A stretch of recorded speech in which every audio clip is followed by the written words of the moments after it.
my world.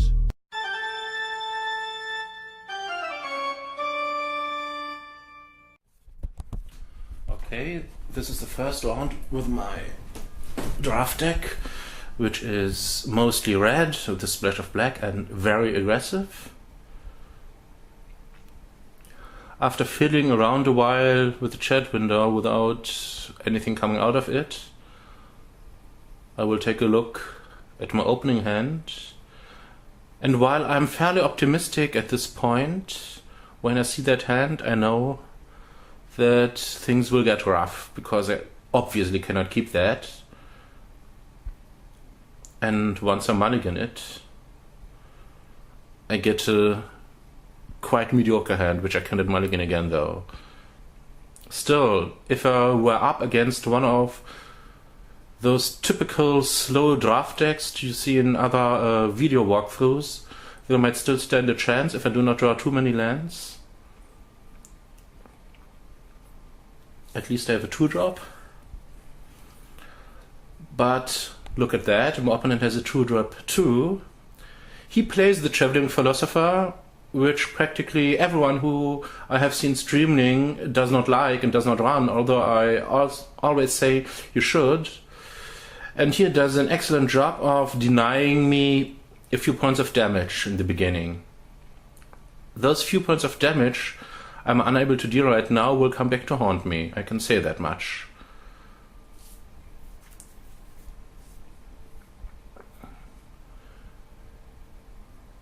So my opponent follows up the Philosopher with Guardians of Meletis, which I don't think belong in typical main deck, but he seems to be mono white at this point, and this card is okay as a filler. And unfortunately it happens to be excellent against me. Normally I would think about boarding such a card against a deck like mine, but in this case he already has it pre-board, thus I am unable to punch through in the beginning. And here comes the Wingsteed Rider. Now it would be really nice to have that Lightning Striking hand, which I don't.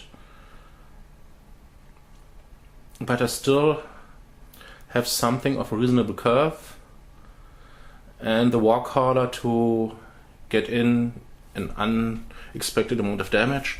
Here I offer him a trade. He is not willing to try to take on the Cerberus, which is first strike, so that more tricks could help him, but he's willing to... he did block the Cerberus, I'm sorry. I had something else in mind. Well, so I'm kept with the Ramble, but still I like the idea of reducing the board somehow.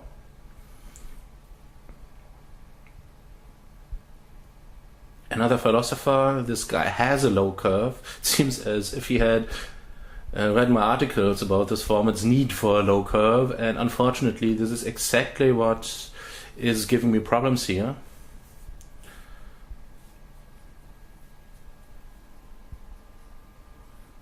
Still, I'm doing fine with another Warcaller in hand. I threaten to deal a lot of damage over the next few turns, even though the Guardians are quite good at stymieing my offense. But then here it comes, something which always happens in Theros draft, the big play that turns around or decides a game. Hopeful Eidolon on Wingsteed Rider. Yup. Now, I did not draft Rage of Perforus or Lash of the Whip, which I still believe was correct at the time. But if there had been an opportunity to snatch one up without a card I needed more in the pack, I would have taken it. Doesn't mean I would have drawn it right now, but obviously I miss it here. Still, at this point, I'm winning the damage race, even against the Wingsteed Rider, because 2 Kragma Warcallers are just insane. And I have a Spearpoint Aureate and a Perfus Emissary in hand, so either I draw a land and can start bestowing with the Aureate and with another land the Emissary, or I draw something else which might deal damage. Now look, even through the Guardians, my opponent is taking 12 damage from that attack. And of course the Cyclops can go monstrous at some time, but then again I'm 3 turns away from death and have to raise 4 points of life gain per turn, which is still possible. Note how I here bestow the Cyclops, because it has trample and might go monsters later, but also because I think he might start jump blocking right now, and it makes no sense to allow him to jump block the bigger Warcaller. Also, I'm hoping that if I draw land, that the Red Emissary will help me to punch through the last damage I need. But whatever I'm planning for, my opponent is still in the game. And here it comes. Divine Verdict on one of my Warcallers, which makes all the difference in the world.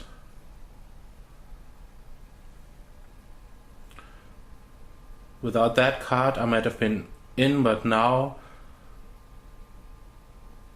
my big plan has been thwarted. His big plan is still working, and I have no real choice to win this game anymore. Note how nice Portrait of Betrayal would have been at this point. This is just not enough. If the Emissary would be something for 2 mana, which adds 3 devotion, okay, there's nothing I can do to win this game. Of course, I do not concede if I'm only 1 turn away from losing, because there is the minimal chance of my opponent screwing up somehow.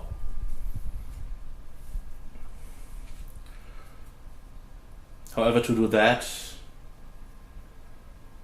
I have to find a line of play which is most likely to confuse him. This is really a long shot, so actually the game is lost 99.99999% here, but there's no reason not to play it out.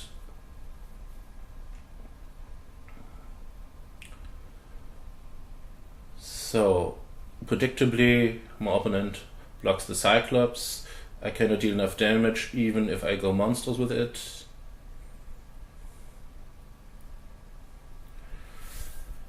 And now you see what I meant when I said that the inability to punch through a little bit of damage in the beginning comes down to hurt me, because I still get my opponent down to 3 against, I think it were 12 points of life gain, but it's not enough. So I lose to the Rider Eidolon combo. Okay, sideboarding. There's not much I can do about it.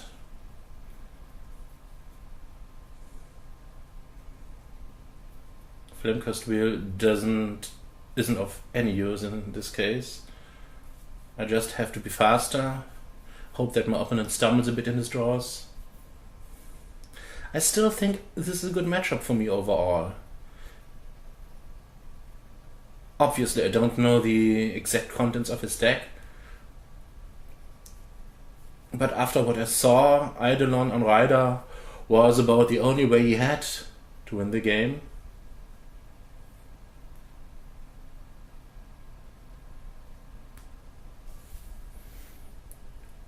And I didn't exactly have explosive draws. The same goes for now.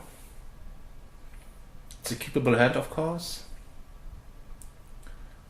And now look at that. My opponent has the 0-4 wall. It's not even a wall.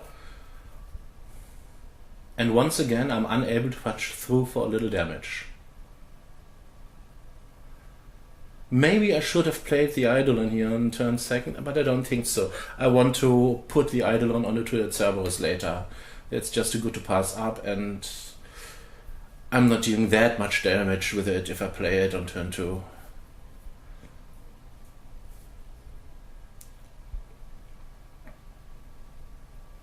So,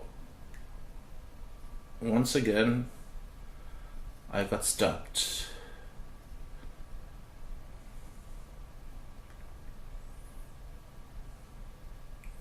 He's not afraid to bluff the Crusader. Why would he? All he can lose is Nox.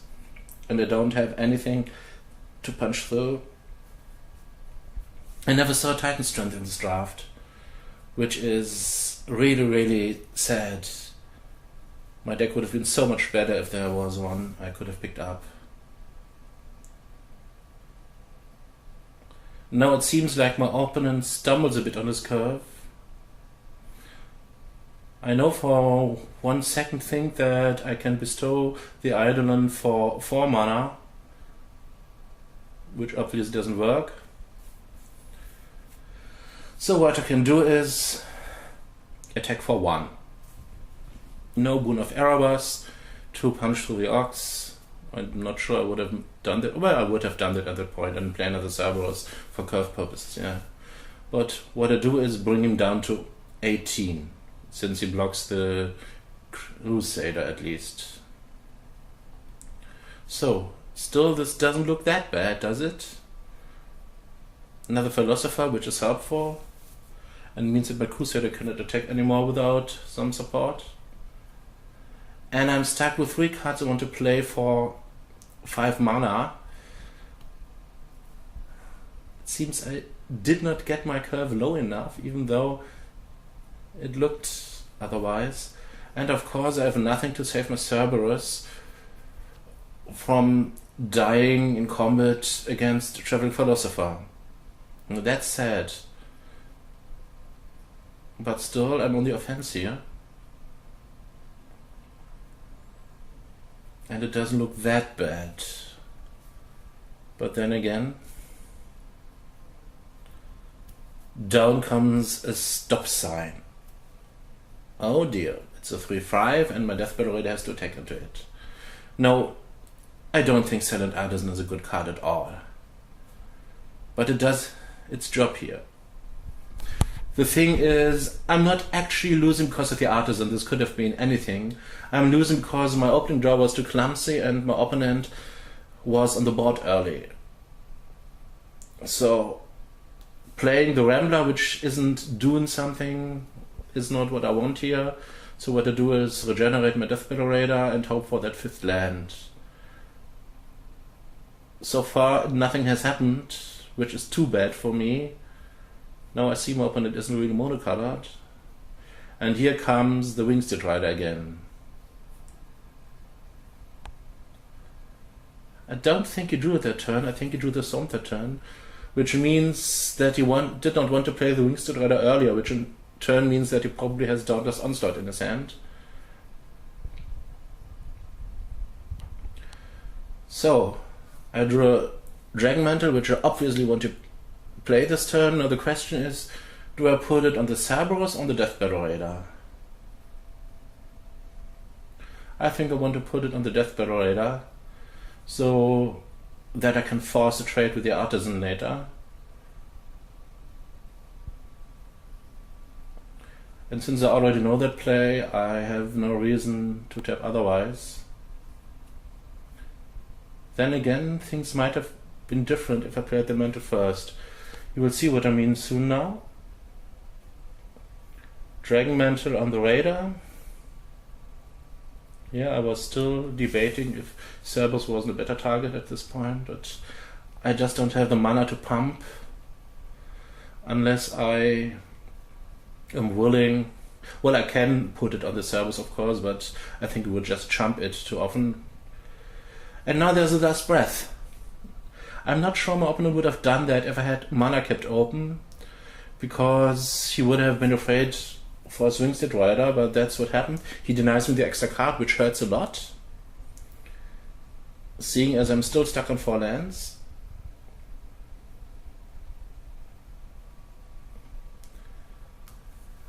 Well, Bloodtorn Harpy, still nothing too bad. I'm ahead on life points. I might punch through soon. Did not draw the 5th land, but did draw a cantrip, which is useful. Since Cerberus is not getting through the Artisan anyway, I put it on Crusader for an extra token. Finally, there's the land I wanted. And of course, the Rambler comes to the party. But still, the Artisan stops me. And it will still stop me with the Warcaller. Then a Warcaller will play on my next turn, because they're just 4/3. But then when the second comes down, things might change. So, my opponent goes to look for better cards, finds one he likes, finds one he doesn't like, and probably the one he likes is this one. Once again, Baneslayer Angel. And once again, I'm in a race which is really, really hard to win. Especially since the Harpier is adding some extra damage to his side. Well, I need to get rid of that artisan when I'm attacking, so what I'm doing here is not playing the Warcaller, but playing the idol on the Cerberus. I'm not sure if that's correct in hindsight. I'm getting through for only 4 damage. And he cannot even trade the Cerberus for the artisan, so there's no reason he would do that. So maybe running out a Warcaller would have been a better play, and then running out a second one and hoping that somehow I can overwhelm him. Still, my opponent adds to the board, making it ever more unlikely to win a race, and since I don't have anything in my deck to deal with that Wingsteed Rider, I'm already more or less doomed. Now the question is, would my deck have been better with a Lash of the Whip or Rage of Perforos, because it would have been useful in this very situation? Note that it would have been another 5-drop to make my opening hand more clumsy, and it already was kind of clumsy for this kind of deck. Nilfgaard comes a bit late either. I cannot play both Kragma Warcaller, unfortunately, no matter in which order.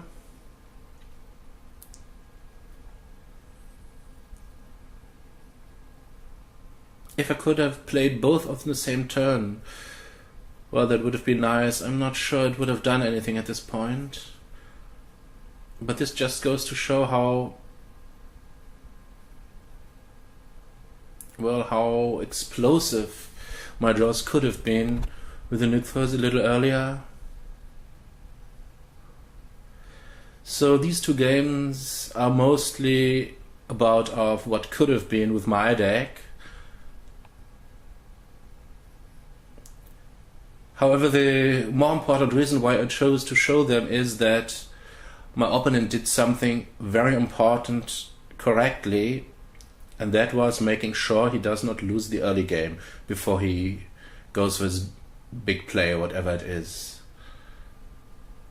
To be fair, he plays a lot of fillers.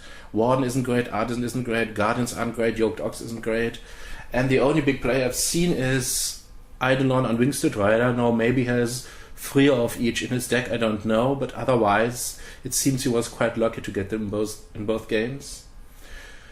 So Dauntless Onslaught comes down just to make sure that I do not do anything which I could not have done anyway, and that is it. I first record a draft and just scrub out in the first round. That's how it goes. Still, I think that the games we saw and my drafting have been instructive, and there is another draft to follow soon because I could not let that stand. See you then.